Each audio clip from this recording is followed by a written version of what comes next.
Oh, ayan. Ito po yung ating mga alaga. Hinihintay po ang kanilang mommy. Ayan na si Miss Green Thumb. Oh, ito tubig. Kasi naglalagay siya ng oregano sa kanilang pagkain para iwas sakit, iwas sipon. Oh, ayan. Yung tubig. Ayan. Ayan. Ayan, kita nyo naman sila. Puro mga excited na. Scout stay. Ito po yung ating isang bantay. Si Scout. Yung isa po nandun, si Oli. Yan. Yung malaki, si Loki, at saka yung bago nating alaga nandun sa taas. At hindi pa po namin masyadong pinapalabas kasi bata pa po siya. O yan, naghahalo na si Mrs. ng kanyang potion. Kailangan po niyang ihalo yung oregano doon sa mga scratch nila kasi kailangan po nating maglagay ng oregano para iwas sipon. O, yan po. Yan, para iwas sipon ang ating mga alaga. Yan, lalo na ngayon tag-init. Ibang klaseng sipon naman to compared po sa winter time. Yan, hinalo niya yung oregano, tapos nilagyan po namin ng tubig. Yan.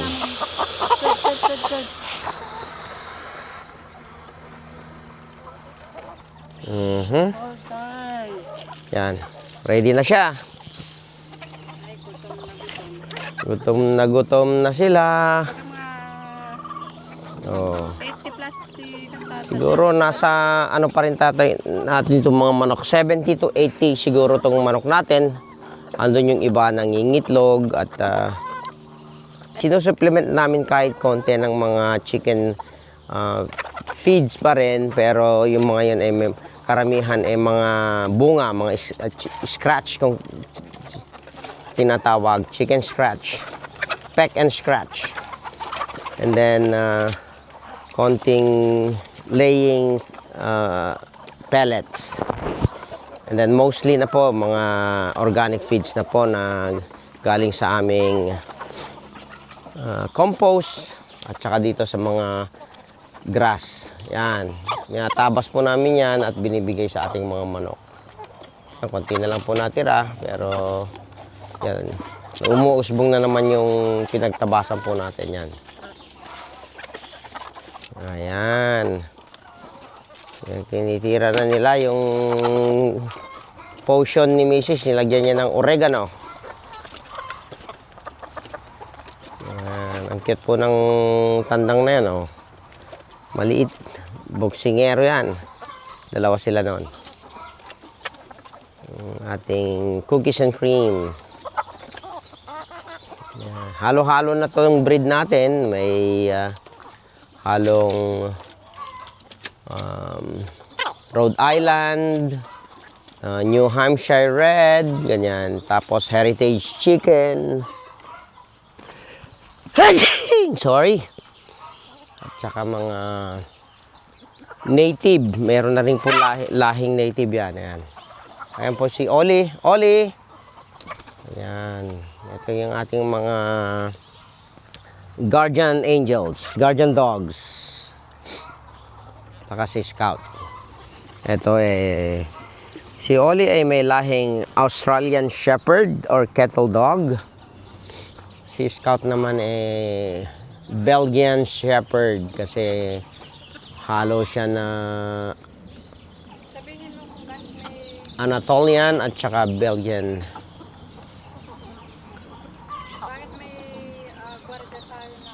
Yan. Hindi nyo na po itatanong, dito po sa Southern California, marami tayong mga wild animals na pag-alagala katulad ng coyote, bobcat, mountain lion, at saka yung mga eagle. Alam nyo naman po, mga protected species yung mga yan, hindi basta-basta ano po natin yung mga yan, huliin o kaya ano, Kaya ang gagawin na lang po natin ay kontrolin at protektahan ng ating mga alaga na hindi po natin sila ginagambala rin para safe po tayo at hindi po tayo rin pakialaman ng ating mga law enforcement. Yan, yan. Yan. Ganito po ang buhay dito sa farm para kaming nasa Pilipinas. Buti na lang po may mga puno. Yan, mga eucalyptus. Kung hindi, napakainit po pag summer. Kaya hindi, binabawasan po namin pero hindi po namin talaga tinatanggal. Mabait na po itong ating alaga. Ayan, tignan nyo. Tignan nyo naman ang ating alaga.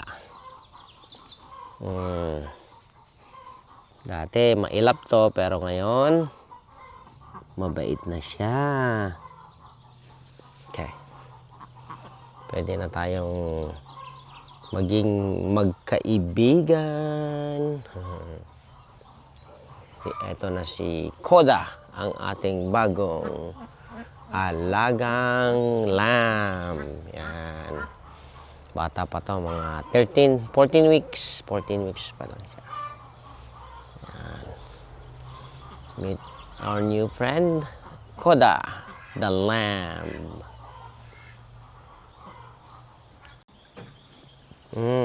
Hello mga ka-Greentam.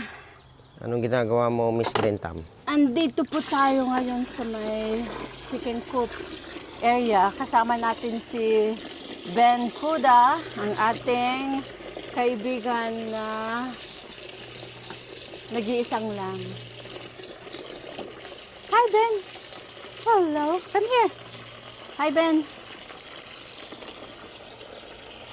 Kailangan natin palitan ang kanilang mga tubig para hindi sila magkasakit.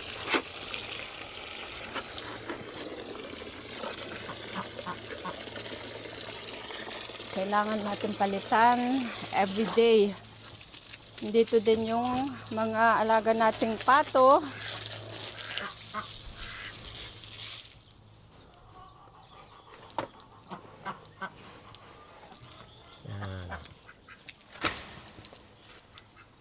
Kailangan kasi natin lagyan ng dibisyon itong ating chicken run kasi hindi lang po manok kundi meron din tayong lamb.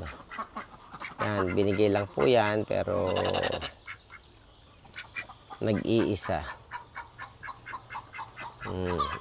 Yan, pasukin natin tong mga pato natin. Yan. Yung mga pato, pakita mo nga. Pwede mong ganyanin para yun, ayan sila.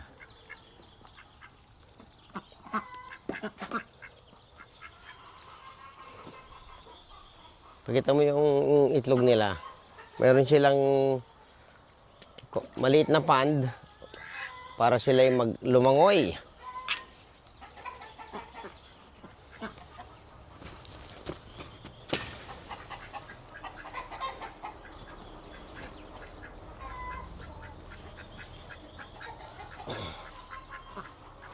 Kung saan-saan sila nangingitlog ang ating alagang pato. Ayan oh.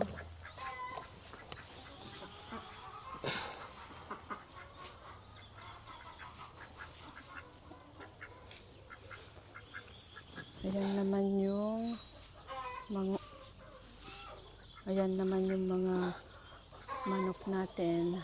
Ayan.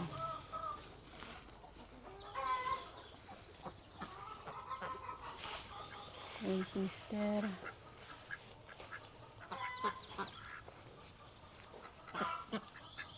Dito po naliligo ang ating mga alagang pato. May ginawa po kaming maliit na pond na pwede nilang languyan.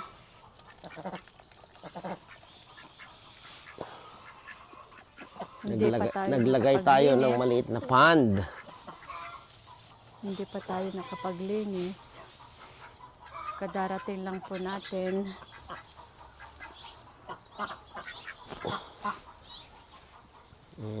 Ayan si Mister. Ayan si Bossing.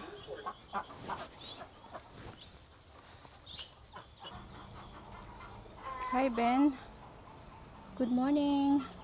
Good morning, Ben. Hi, Ben. Hi, Ben. Hi. Oh, laruin mo daw.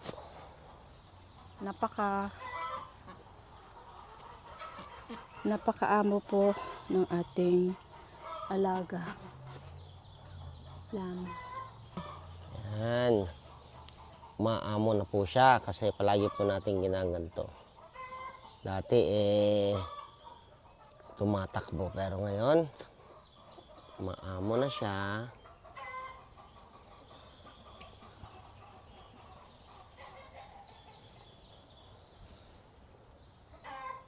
Gusto na niyang nakakamot. Unsa mama, Dad? Nakakamot na. Daddy. Higa na, mama. Here. Yan. Kamutin mo yung huwag mo takutin ma. Hi, Ben. Kamutin mo yung leeg. Hi, Ben.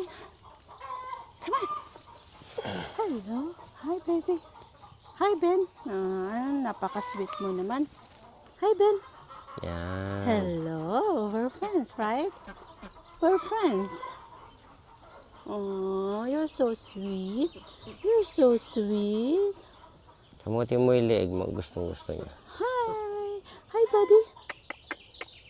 Hi, buddy. Napaka-friendly mo. Hi, buddy. Hello. Yan. Oh.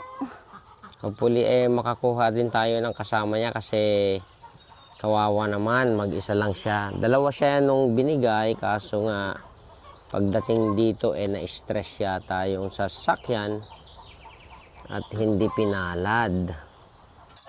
Yan. Sinubukan po natin siyang dalhin dito sa grass area ng mga chicken natin. Kumakain siya ngayon. Yan. Okay din siya pala rito para kumain ng damo. Tuturuan po natin siyang isama-sama para kahit papano makakain siya ng mga damo. Kahit pag madali na po siyang i-guide, pwede natin siyang dalhin doon sa burol para kumain siya ng mga damo doon. Kasi sayang din Yan, natural natin yan Hi, Ben. Hi, handsome boy. Yan. Bait. Hi, Ben. Ben Koda.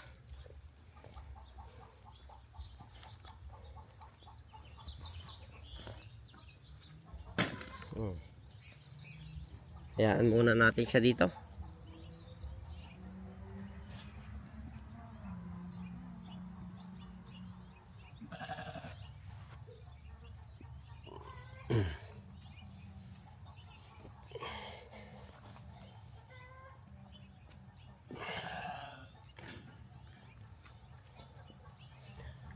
Ayan. Samahan po natin siya rito. Yan. Nakahanap siya ng bago niya lugar na pagkain.